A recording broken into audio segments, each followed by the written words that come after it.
യോശുവയുടെ പുസ്തകം 3-ാം അധ്യായം 7-ാമത്തെ വചനം.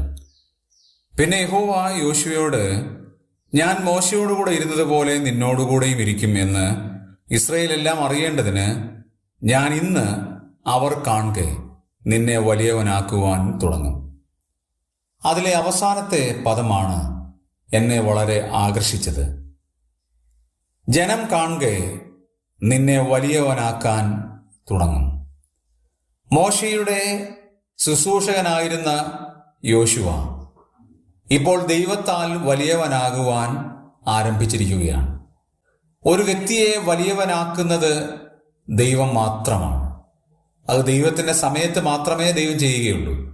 ദൈവത്തിൻ്റെ പ്രവർത്തന പദ്ധതി അനുസരിച്ച് മാത്രമേ ചെയ്യുകയുള്ളൂ. മനുഷ്യൻ നേതാവാകാൻ ശ്രമിച്ചാൽ നേതാവാകുകയുമില്ല. മനുഷ്യൻ വലിയവനാകാൻ ശ്രമിച്ചാൽ വലിയവനാകുകയുമില്ല. എന്നാൽ ദൈവം ഒരാളെ വലിയവനാക്കാൻ തുടങ്ങുമ്പോൾ ആർക്കും പിടിച്ചു വെക്കുവാൻ കഴിയില്ല.